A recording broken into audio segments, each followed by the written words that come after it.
I am excited for today. How about you? I'm really excited too, for sure. Yeah, we're in June. The weather has gotten much nicer outside. I'm already getting a tan, just hanging out and having fun weekend activities. At a big graduation party with my family, and a new granddaughter was born. And last thing on my mind some days is work. How about you? Do you have days that you just wish you didn't have to worry about work? Well, of course, but I still have to do it for sure, right?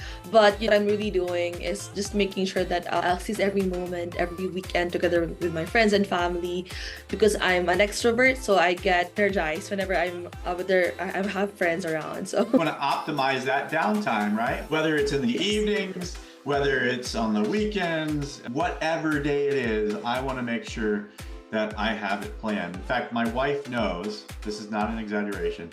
I wish it was, but this is really how our relationship works.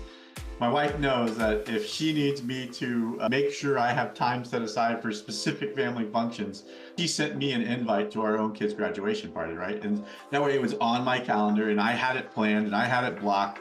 And I wasn't planning on jumping onto the river with some kayaks and some friends or whatever the case is, right? I block my personal time the same way I block my business time. And do you know why? Why? Because personal time is important to me, right? What I'm doing in my off time, I want to plan for that off time in order to really maximize and have a good time. And that's what we're really coming together to talk about today. What I really want to make sure that we've got some time to discuss with everybody is exactly that. And that's this recharge and unwind world that we live in as we go into planning. You should be able to see that screen now. Can you see that, Shara? Yes, I can see it clearly. Perfect. So what I want to really break down for everybody today is something very simple. And that is the business practice, the business system that you can set up in order to make sure when it's time for you to take off, that you can really take off. That when you need that evening time or weekend time or a whole week of vacation to recharge, that you can spend that time recharging. I do daily dad jokes on a regular basis. And some people are like, I don't even understand. Like, I got all these people coming this weekend. Can't you just get dad jokes done with them on the weekend? I'm like, no, I can't. Because my phone's away, right? That's not what I'm doing over the weekend. Over the weekend, I'm hanging out and having some fun with friends and family. I'm not walking around with my phone and tethered to what could potentially reconnect me with work or distractions on social media. When I'm present with friends and family, I want to be present with friends and family and plan that time. So what systems can we put into place in order to make sure that we're planning that time with friends and family and we can completely disconnect from our phones, from our laptops, and be present? Hey, Kay, welcome. Hey, Steve, welcome. And so as we get moving, I'm Jeff. I'm the franchise partner here in Maryland, DC, and Delaware. Obviously, any of you all that have received this invite have had a chance to meet or talk with Shara in the past. Why don't you go ahead and take a moment to introduce yourself? Yes, of course. Good afternoon, everyone. I'm Shara. I'm the growth backer assigned here in our Cyberbacker Maryland team. So I'm the one dealing with our clients, helping them to figure out how we can really help them with their business, especially if they're figuring out to have someone to help them with admin, marketing, social media, and a lot more. I'm the person, I'm their go-to person, basically. That's it. Thank you.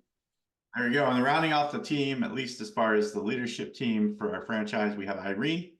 Irene is our career backer. She's the one that helps you connect with, basically goes recruiting for any new hire VA that we're looking for, or even high level. We've actually had some people recruit some manager and executive levels recently, and that's pretty exciting to me because it's just really creating that international appeal for a lot of people. So if you missed last month, we've got Unlock Your Team's Potential. Let us know if you'd like to get a link to that and have a chance to catch up on learning about how to manage your team through strengths and diminishing their weaknesses. Otherwise, what I'd really like everybody to do is go ahead and grab a pen and get ready because there is going to be some writing pieces here and some elements that I want to make sure that you're focused on in order to really prioritize your activities, not just for these vacation months coming up, but also for the rest of your business year. If some of you that have been to some business planning workshops of mine in the past, I may have played around with some of the pieces here. We're not going to go down that same road. We're going to take a little bend and do a different activity to make sure that you understand what your focus is. So if you've got a pen, then you're set. What I wanted to draw attention to was a recent survey, though. So this survey was done by Harvard Business Review. And inside of the Harvard Business Review survey, they uncovered that 50% of full-time employees work over 40 hours a week. Do you feel that? Do you feel like you work over 40 hours a week? Yeah, me too, right? So there's a chance that people that make calls like this probably are on that top 50%. We're probably the ones that are working more than 50 hours and trying to figure out how to unplug, recharge, and unwind a little bit as we go into our off times. And we tend to be the go-getters because that's why we're showing up and learning. You work over 50 hours a week or 40 hours a week or more? Said that percentage wrong. Here's the next one. When we're off, even though we're off, we're checking our work emails. Does that ring true for anybody here? Absolutely. Even on my day off, I just talked about unplugging. On my day off, I still am checking my work email. Big thumbs up from Kay. Absolutely love it. Right? That's probably the first thing I do when not exactly the first thing I do when I wake up in the morning, but I check my work email before anybody else in my house is awake, and I check it after everybody else in my house has gone to sleep. It's not the last thing I do each day. It's not the first thing I do each day, but it's within the first hour and a half on each swing. All right, and then 45% of all employees feel like they are experiencing burnout. That the amount of hours that they're working, either in individual days or the fact that even their off time feels like they're working, it leads them to feeling a little bit burned out. In fact, we just had a team meeting earlier today, and in that team meeting, we were talking about another team member, not one of the ones we were looking at on the call, but another team member who's experiencing a little burnout. And what can we do to help make sure that our team members don't go through that burnout phase? And burnout for our team members or burnout for ourselves is definitely something that we want to work to avoid. So this is where the pen comes in. Have a pen. What I'd love you to do is on a scrap piece of paper. If you don't have a scrap piece of paper, maybe on the notes on your phone. What I'd love you to do is take a moment to write down that you do in your business, the top 5 tasks that you have to complete inside of your business. I'm going to do it too. So we're going to give some time. And this way I know that everybody's got the right amount of time. So if you're watching this online, if you're here present with me in person, go ahead and write down the top 5 tasks that you have to do in your business. It could be each week, it could be each month, whatever the first 5 are that pop into your head. I've got my 5 down. You? Is yours down, Shara? You got them? All right, thumbs up if you've got your 5 down. Who wants to share any? All right, so I'm going to just share my first one, and that's lead generation. Right? Anybody not have lead generation down? If we're in the habit of building business, somebody in the business needs to be doing lead generation, even if that's not your job. And so I have that down on mine. Char, what was your top one? What's your number 1? Business evaluation meetings. BEs, absolutely. Business evaluation meetings. That's the sales meeting that we do here inside of Cyberbacker. For sure, right? Sales appointments. That's coaching calls for me. I'm a business coach. So coaching calls for me was my number 2. That's the money maker for me, right? If I don't do the coaching calls, none of the other stuff actually mattered. And then I've got the next one too, appointments with clients, right? So that's either the call, the sit down with me before they talk to you, or some customer service type appointments, touching base with them and how they're managing their teams and what we can do to help, right? So absolutely. Love that. Great.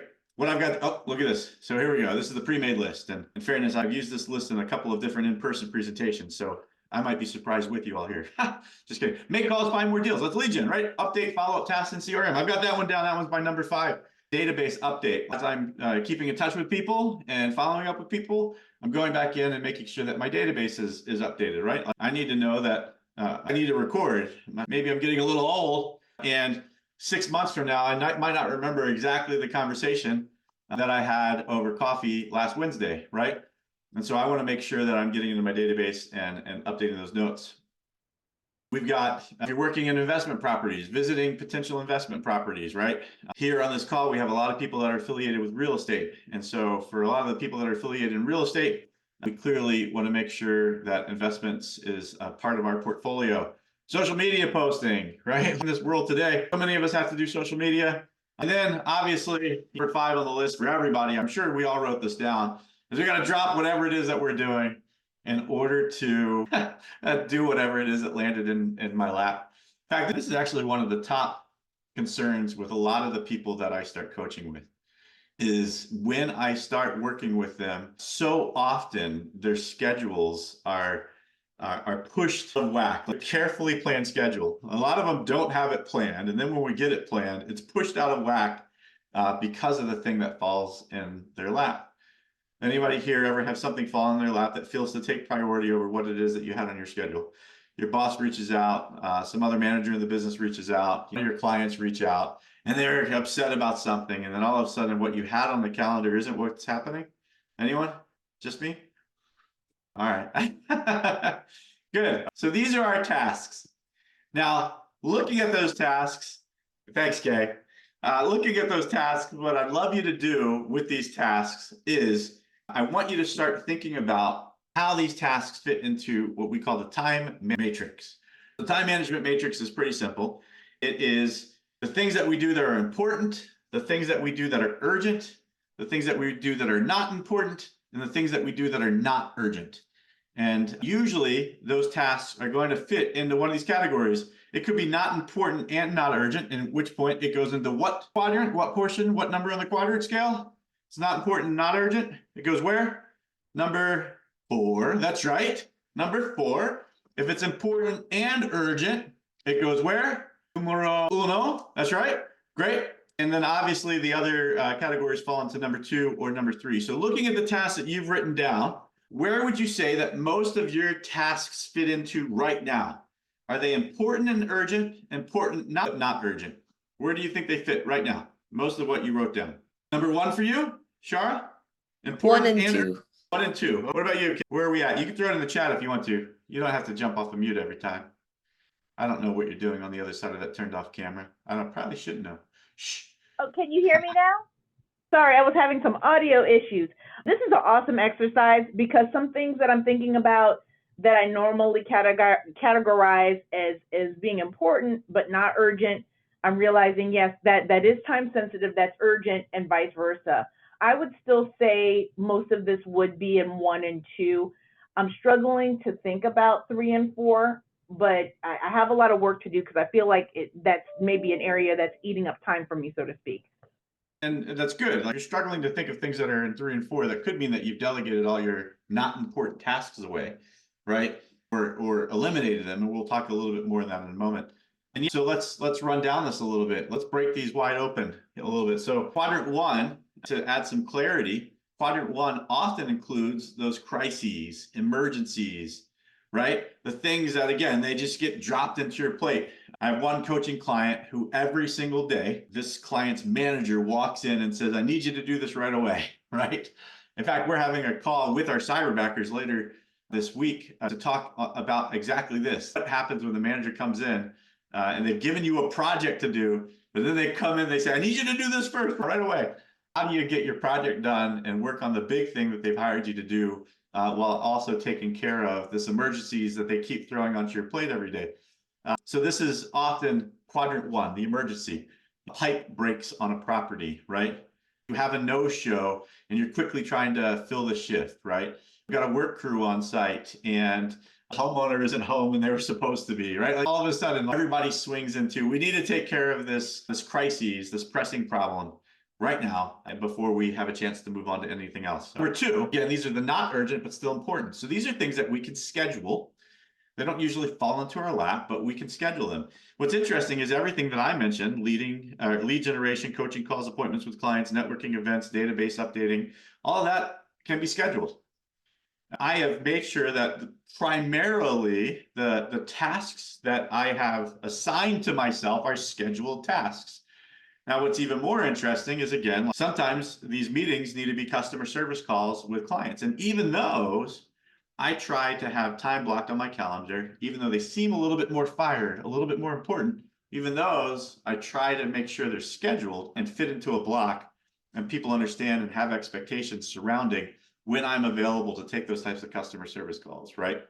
Didn't always used to be this way. I remember when I was a district manager for GameStop, there was a time that somebody called me on Thanksgiving And it was a customer complaint. And at that young time in my life, I realized I answered the phone, right? Because I wanted to take care of this customer, wanted to take care of this problem. And I believe that was the way I should have handled the situation at the time.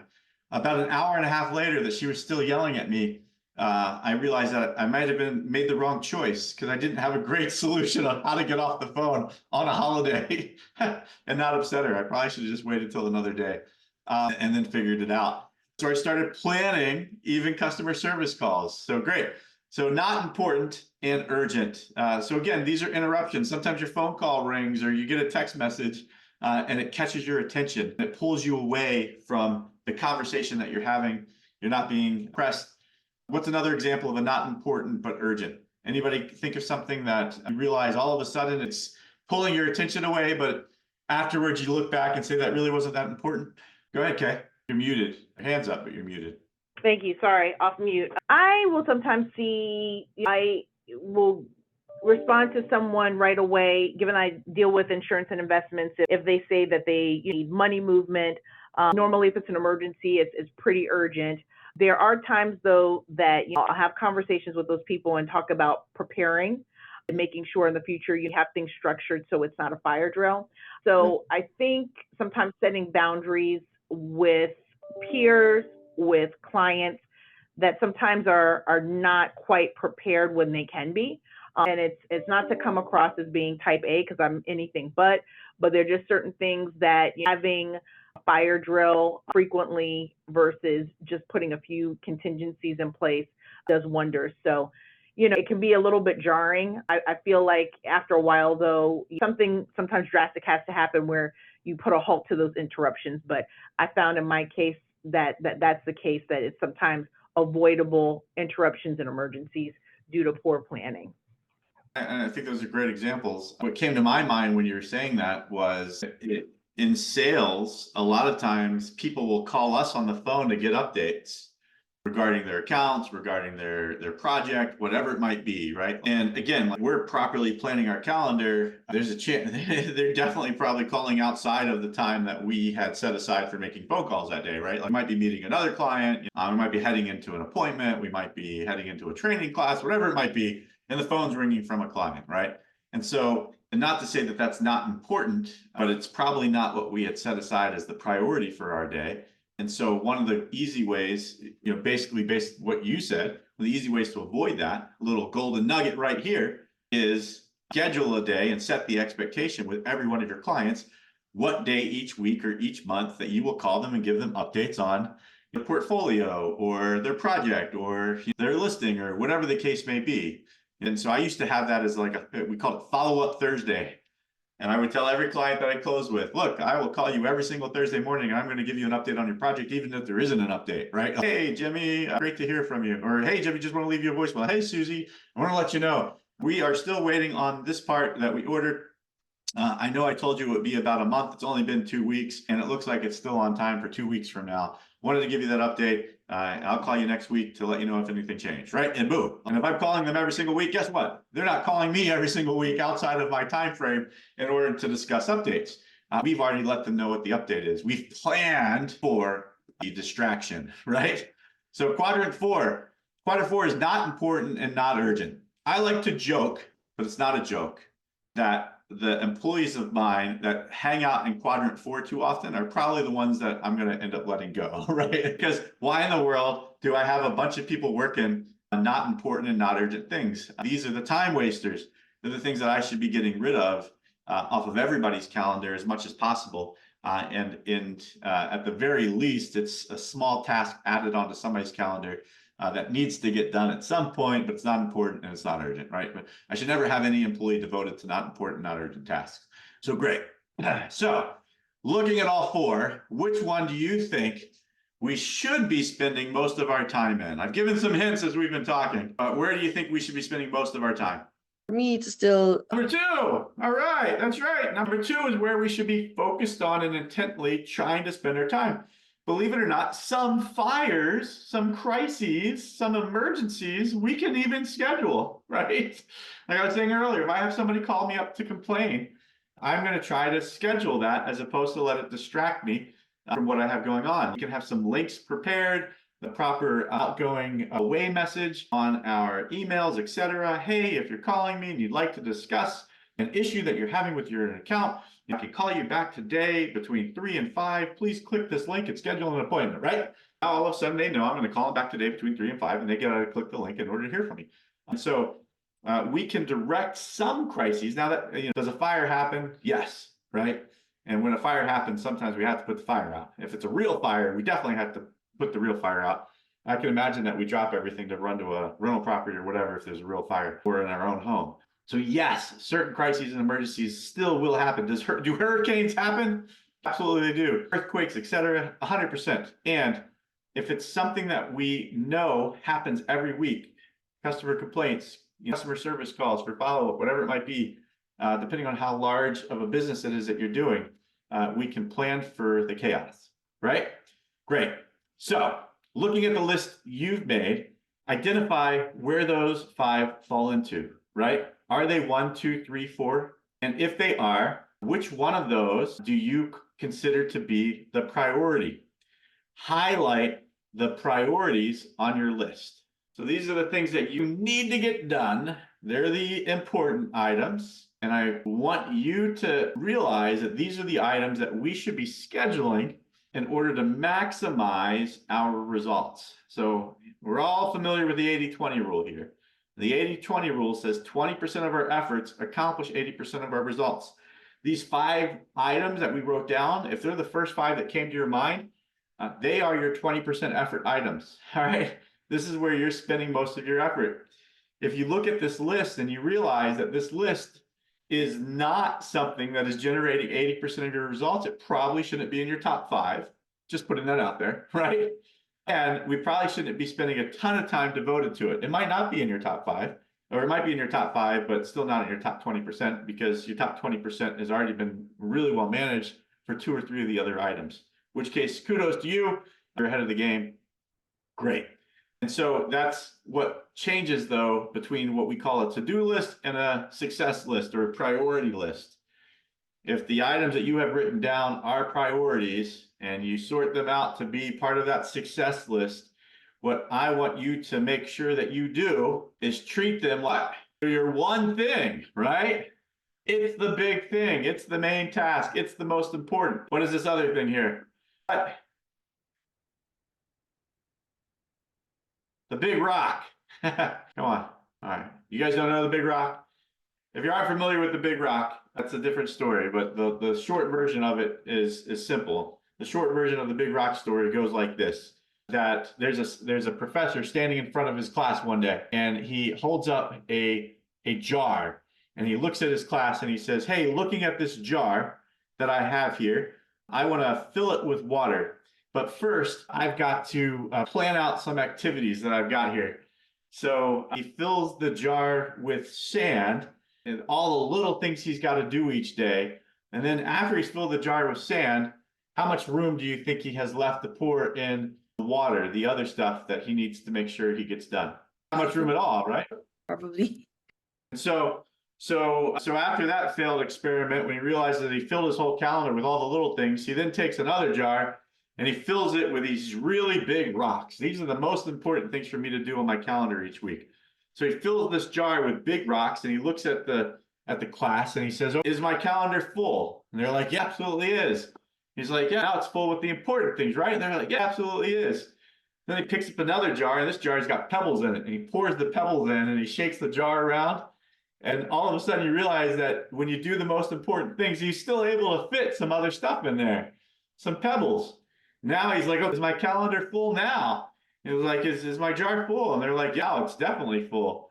And he's like, "See, I could do the important things and the less important things all in the same week. I did the important things first. I could fit these less important things in."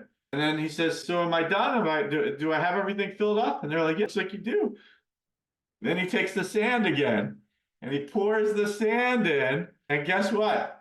More sand fits with the pebbles and with the big rocks. So now he's done the most important things. He's done the important but not as big things. And he's still filled in some minor tasks and things that he needs to get along the way. Now his fun, his life, the other stuff that he wants to accomplish that's represented by this water, He looks at the class and he says, oh, I've got the big rocks, I've got the pebbles, I've got the sand. Can I still get my life in there? And the class is like, no way. It wouldn't even fit with just the sand. There's no way it fits with all this other stuff. But he pours it in, and sure enough, he actually gets more water in than a jar just full of sand. Because now we've got some gaps built in between the small rocks and the pebbles and the big rocks and the sand, right? We've got some room for everything else to move around. So what feels like it defies logic ends up being a plan that you can use in your life to make sure that you get the most important things done on your calendar, and then fill in around your calendar with less important tasks that can be scheduled and, again, planned for, right? And so we teased a little bit about this, that this is planning for your vacation, right? And so anytime I think about vacation, I think about what, Shara? Shara knows me. She knows what I always like to think about. What do I think about, Shara, when I think about vacation? Relaxation, family time, swimming. Close. Really, Shara, it's simpler than that. I'm a simple man. It's pizza. I think about food. Pizza, primarily. Just pizza. So when I'm looking at vacation, I'm thinking about pizza. And so with that, what I want to make sure that we do is consider that, again, these big rocks are 20%, and this is the rest of the pie. What would make sense is if I can have more pizza, I'm happy, right? So if 20% of my efforts generates 80% of my results, what happens if I get more pizza? If I can take that 20% and turn it into 40 or 50% of my calendar, what do you think is going to happen with my results? They're going to double, right? I'm going to get double the pizza. I'm going to get that double the results. So what we want to make sure that we have planned on our calendar is a way to double those results. So again, looking at the major tasks that are on our plate, which task that we do each week can we figure out how to automate? This is the set and forget, right? It stresses me out to pick up the phone and call people sometimes. It's always just a little nervous in me. I don't know if they're going to pick up. I don't like to be rejected. And so I automate phone calls. That makes it a lot easier. I might still get rejected, but they didn't reject answering my call. They rejected answering my automated call. Ha! Fooled you, right? And so I have a call system that I schedule all my calls on, and then it calls them and it calls me, and now I'm answering the phone when I'm supposed to be talking to somebody, and I never have to remember to call anybody. It sends me a text message 5 minutes ahead of time, and it calls them, it texts them, it calls them, and now all of a sudden my phone calls are happening planned. And I don't have to stress about who I'm calling next or what I'm doing. It's already on my calendar. The system's already rigged to call everybody. I'm booby trapping my success, right? Do you see that? I'm automating it. I'm planning ahead of time. There's another great thing to automate is bills, right? And recurring payments. All my clients pay me one time. And then after that, it comes out of their account automatically, right? Because the recurring payments make sense. If I've got to set up recurring, I don't need to be a bill collector. I'm not a bill collector. I'm a coach and a business owner. And so nobody likes bill collectors, except bill collectors' wives and spouses, right? And so if I don't want to be a bill collector, I want to automate paying my bills, and I want to automate being paid for my accounts receivable. And that way, I never have to worry about that or stress about that or give that to anybody else, right? So automate and then delegate, right? Are there tasks on your list that you do that are tasks that you realize while looking at this are quadrant 3 or quadrant 4, and they probably shouldn't be on your plate to begin with? They're not important. They're just not important tasks. And if they're not important and you're not important, somebody else should be doing them and not you, right? You should be focusing on the important tasks and paying somebody else to do these lower dollar tasks. That way you can focus on your higher dollar money generating opportunities, right? Some of these can be eliminated. This is at quadrant 4. So what on your list can you get rid of? Or again, fully delegate out? Maybe it feels like a waste of time to refill the paper towels in the bathroom at your office, right? I know that I would hate to have to run around and do all that, but I'm not going to pay a full-time employee to come in and do that for me. Maybe I can pay a cleaning service once a week to come in and wipe down the bathrooms and refill the paper towels and the toilet paper or whatever, right? Maybe it's not a full-time employee, it's a part-time in-person that just jumps in and takes care of some of those small things that aren't important and aren't urgent. Somebody might argue that toilet paper is important, but we are not going down that road. Don't try. And then the other things are systematized. What can we create systems around that make the things automatic. I have a lot of clients that when they hit this point, they're like, I don't know, Jeff. Like, I've got a hard time getting my employees to do all these different things. What do your employees do already? And a lot of times the thing that the employee does already, we can find a way to add a new item to that system that will get the new task done. And so if our task each morning is follow the checklist, and if I've got a habit of following a checklist, then if I add a new item to the checklist, it's just as easy to complete, right? Because I'm just going down the checklist and boom, voila, new thing. It's not even a new habit because the habit was the checklist. We don't even have to teach them to do the new thing. We discuss it, we add it to the checklist, and then every day that they complete the checklist, they've completed the new thing. And it's like magic. And we now have this new thing on our calendar. So if there's anything on your list that needs to be automated, or that can be delegated, or can be eliminated, or can be systematized onto another person on your team's task list, put an A, D, E, or S next to those items on your list, and make sure that they get taken off of your calendar so you can focus on your big rocks, and you give these other items away or automate them so you don't ever have to stress about them anymore. Right, A, D, E, S on your task list. Perfect. Jeff, that's great. But how did this help me fit more into my week? You just told me I'm just rearranging. I'm still adding all this stuff in. It's a very good question. So how do we stay more into this quadrant 2?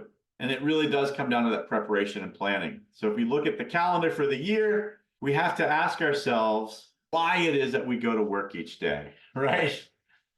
And I want you to understand that when we go to work each day, again, work often is what's taking our energy, but what recharges us is what we're doing in our off time.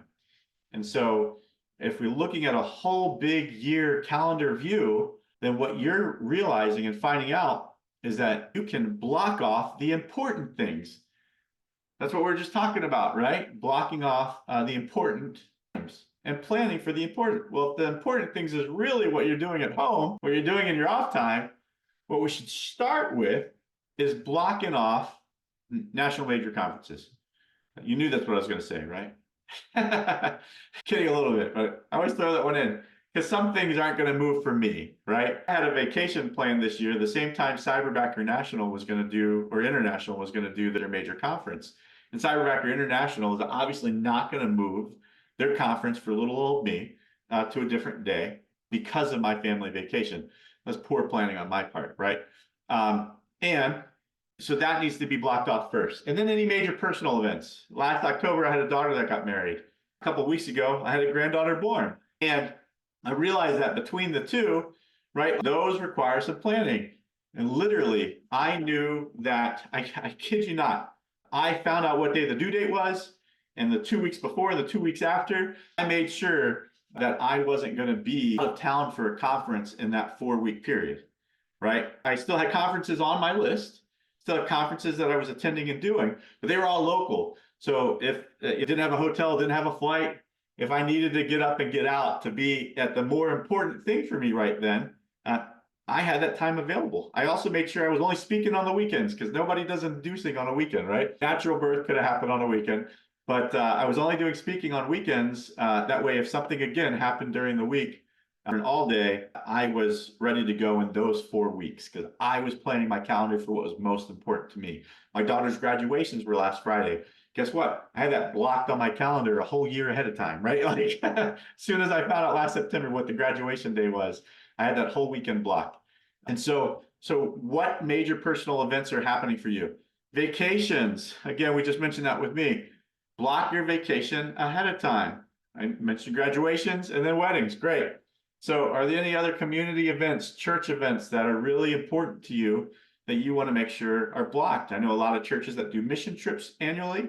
If it's really important for you to attend those mission trips, make sure that you've got that time blocked. And if you have a boss to answer to, that you've addressed it with your manager way ahead of time. Not reaching out to them 3 days ahead of time and saying, hey, by the way, right? I know most of us aren't doing 3 days, but some of us just do a month or 5 weeks or 6 weeks. And if we tell them about it 6 or 7 months ahead of time, we can plan for it. It's now a planned event and we're not putting out a fire. We're not trying to figure out what we're going to do when we're missing an employee last minute. So speaking of planning, we've blocked out our vacations and graduations and weddings. I want you to look down at the tasks that you have on your list, and I want you to write down what your big goal was for this year. So your big goal, if you have it in numbers, perfect.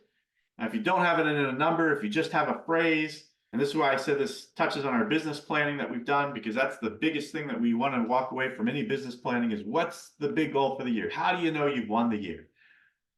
And so if you have a big goal and you've now blocked your vacations, how many weeks of vacation did you block, right? So if a year is 52 weeks long and we block some vacations, we're going to lose some of those weeks off of hitting our goal. Does it make sense if we want to unplug on vacation? So how many weeks are left? We need to know how many weeks are left. If you're somebody takes off 4 weeks, you got 48 left, right? If somebody who takes off 6 weeks, you've got 46 weeks left. But you need to understand how many weeks you have left to complete your goal. Then what will your goal be for the week? And then looking at the number of days that you have in the week. I coach every Monday, all day Mondays. I do none of my other tasks on Mondays but coaching calls, which means that if I have a lead generation goal or a network event goal or an appointment goal, I need to understand that I only have 4 days a week to do those goals because one day is already off limits just for coaching, right? Great. So goal this year, 50,000 contacts. So if I want to pick up the phone and call 50,000 people this year, and I spread that across 2 weeks of vacation, 50 weeks, how many contacts do I need to make each week? Try to make this easy math. What do we got? 50 weeks, 50,000 contacts. How many contacts a week? Oh, my chat went away. Hold on. That's what happens when I share the screen. 1,000. There we go. Perfect. So we've got 1,000 contacts happening every single week. And that makes my goal per day, if there's 5 days, 200. That was easy. All right. So here we go. Next month is July, right? I'm not going to expect everybody to get this done for June. You could. We're only 4 days in. But I think everybody can have this done and planned for by July. So if we're looking at our major goal for the year, and what happens if on 4th of July, we miss that day? 4th of July, I don't know if anybody's going to answer the phone on 4th of July. We're all doing cookouts and barbecues. I'm not going to call anybody then. So what do I need to do with my 1,000? I've only got 4 days. Now, how many people do I need to call those other 4 days? We have 200 for 5 days. We now only have 4 days. How many people am I calling on 4 days now? It's 250, right? Do you see that? Because it's 1,000 a week still. Just because it's a holiday doesn't change that goal. We still have 1,000 calls we need to make this week, which means the other days of the week are 4. Well, wait a minute, Jeff. Nobody's answering the phone that Friday either. It really just became a 4-day weekend. I hear you. I'm just kidding. She didn't say that, everybody. But what I do know is that a lot of people actually just take the whole week off. 4th of July is one of the biggest vacation weeks of the year, right? 4th of July and the week between Christmas and New Year's. And so if I know that people are taking that whole week off, now we got to do what with those 1,000? We got to spread it across the other 3 weeks, right? Because we've only got 3 weeks this month instead of 4 now, 3.5-ish. So if I spread that across the other weeks, how many do I have to do now each week? 333 extra. No, it was a trick question. Why was it a trick question? Who knows? It's a trick question because we planned for a week off in advance. We knew in advance that we we're going to have some weeks off. We already looked at our calendar and said, what are the major events that we're doing? So we take off 1 day a week. That's actually harder to make up for than taking off a whole week. Because at the beginning of the year, we already knew which weeks we were taking off. We already planned that into our program. If I did 4 weeks off, that would have been great, right? 6 weeks off, it's great. Because we've already broken down our daily goal based on the number of weeks that we're taking off. So if we take off the whole week of 4th of July, it's still just 1,000 a week in the other weeks. Now we just want to make sure that our priority activities are on our calendar in a priority time slot. For most people, priority time slot looks like the beginning of the day. It's at 8 to 12 or 9 to 12 or 9 to 1. Again, if we're getting to 40 to 50% of our calendar focused on our priority activities, those big rocks, we want to make sure that happens first and it covers 40 to 50% of our workday. And the other things will fill in around it, okay? So we got the vacation on there. We got our big rocks on there. Look, that's a 4-day weekend again, like we looked at. All right, okay, do me a favor, read this quote for me. Life gives you plenty of time to do whatever you want to do if you stay in the present moment. That's right. When we plan ahead, when we schedule and stay present to the calendar that we've got worked out and literally focus on that thing, we've got plenty of time to get whatever it is that we want to get done, right? We've planned for it. We've done the math. We've done the equation. We have the time to do it. We just got to focus on that time. And so what I want all of us here to do, everybody that's watching this and everybody that's present, I just want you to, again, look at your business goal for the remainder of the year. We've got 7 months left, basically, right? June, July, August, September, October, November, December. I got that right. Thank you, Mrs. Huff. That's my elementary school teacher that taught me the days of the week. All right. So if we know what the days of the week, months of the year, if we know how many months we have left and we know what our goal was, then I can do that math still, right? We know how many weeks we have left. We know what weeks are going to be on vacation. If you didn't do this kind of planning in the beginning of the year, you can do the planning now. So what's the business goal for the remainder of the year? And then how many of your tasks that you wrote down, the action tasks, how many of each of those do you need to do each week and then each day in order to accomplish your goal for the rest of the year? Now, how does this fill in again to the recharge and unwind? It fills into recharge and unwind because once this has been planned out and we have it all blocked on our 40-hour-a-week calendar, again, sure, sometimes something happens. We can coach about that too. Like, how do you build in space to make sure you get off on time? I'm off almost every day on time, unless there's a network event I'm choosing to go to in the evening, right? Appreciation event that one of our vendors is running or something, right? Like, I'm off almost every day on time, and I'm off pretty much every weekend, again, unless it's planned and paid for in advance, right? Like, and I'm able to do that because I have everything blocked appropriately. And when crazy things happen, I even have crazy things blocked on my calendar. Because we know crazy can happen, and thereby I can plan for crazy. And so then when I unplug for a weekend or I unplug for a vacation, I'm fully unplugged for a vacation.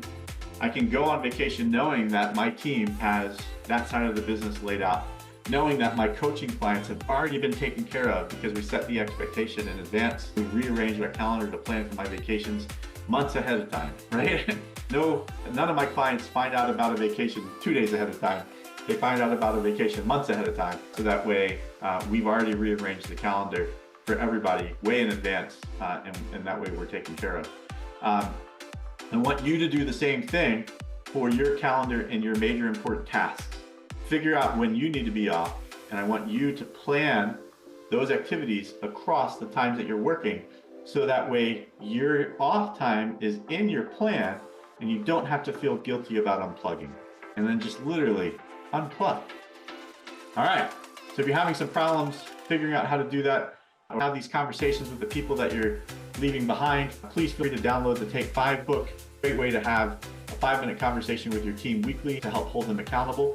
And obviously, if you realize that you need a who in your life to take some of these tasks off of your plate, please, Shara, book a time with her.